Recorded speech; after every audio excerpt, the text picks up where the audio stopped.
Hello, hello, আসসালামু আলাইকুম। ওয়ালাইকুম আসসালাম। কি ব্যাপার? তুমি কোথায়?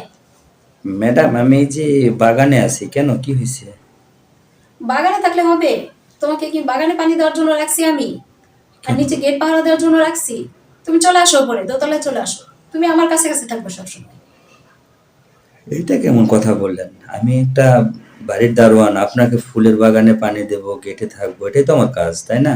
হ্যাঁ, ঠিক আছে, কিন্তু তুমি সেটা বুঝতে পারো নাই। তোমাকে যে এতদিন ধরে এখানে রাখছি, তোমাকে কে আনছে? আমিই তো আনছি, তাই না? হ্যাঁ, আপনি নিয়ে আসছেন। হ্যাঁ, তো তোমার প্রতি আমার একটা ভালো লাগা আছে বলেই তো তোমাকে আমি নিয়ে আসছি। ভালো লাগা না থাকলে আমি তোমাকে কেন আনলাম? আরো অন্য কাউকে নিয়ে আসলাম না, এটা তুমি বুঝতে পারো নাই?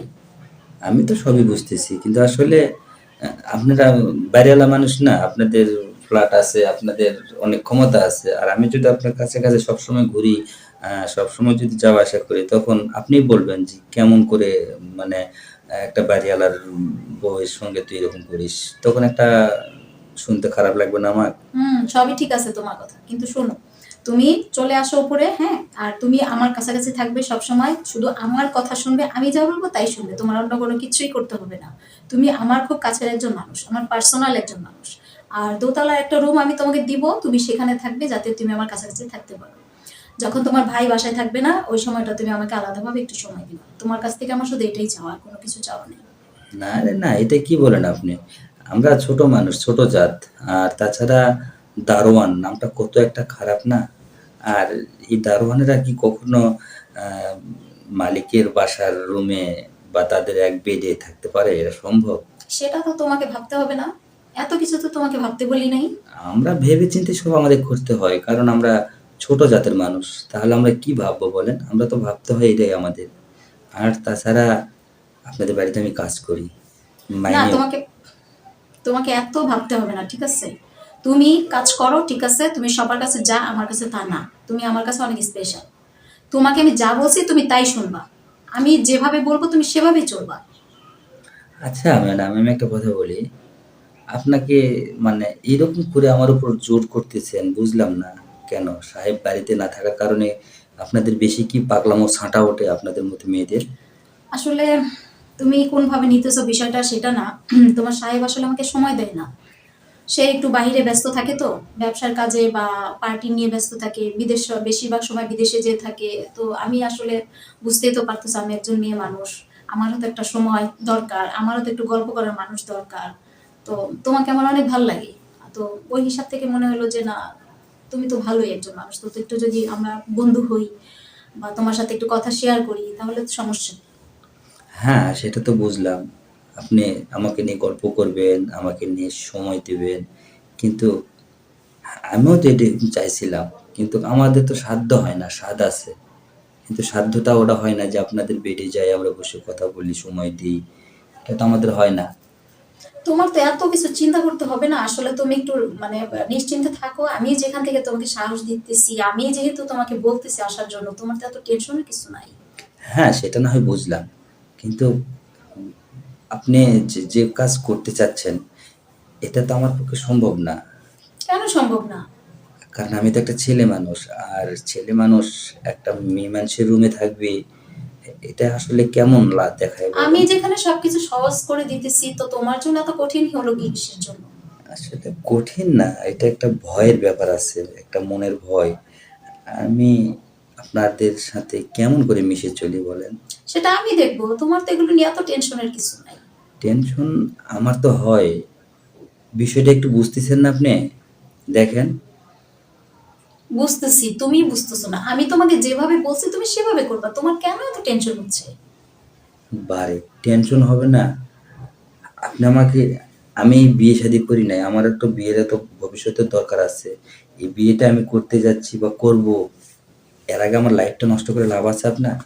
এখানে লাইফ নষ্টের কি আছে? তুমি তোমার জায়গায় আছো, তোমার জায়গায় থাকবা, তুমি বিয়ে করবা, সমস্যা কি?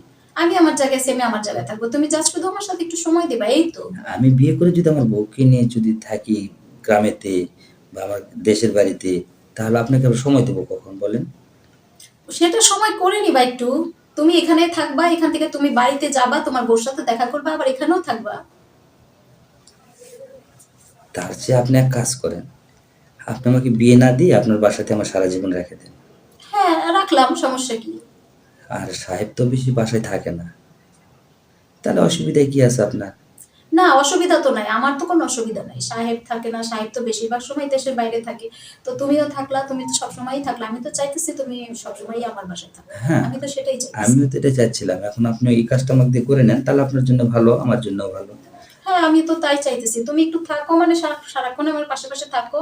আম এর মধ্যে আমি তোমার দায়িত্বটা তো আমি নিতেছি। তুমি তো বেশি টেনশন করতেছো। এখন একটা বিয়ে করে যদি একটা বউ নিয়ে আসি ঘরে, তাহলে তার একটা খরচের ব্যাপার আছে, তার একটা চালানোর ব্যাপার আছে। সেটা যদি আপনি যদি আমাকে যদি চালাতে পারেন আর যদি চালান, তাহলে তো আমার দরকারটা কি বিয়ে করার? কিন্তু ম্যাডাম, আমি আবার বেশি সময় ধরে কিন্তু সময় দিতে পারি। এটা কিন্তু আপনার মনে আছে বা কি না সেটা আমি জানি না। কিন্তু আমার কিন্তু খুব ক্ষুধা। ক্ষুধাটা মানে নিবারণ করতে পারবেন তো? তাই না? সেটা সময় আসলেই দেখা যাবে। না, না, আসলে সময় কেন? বললে কি আপনার সমস্যা আছে?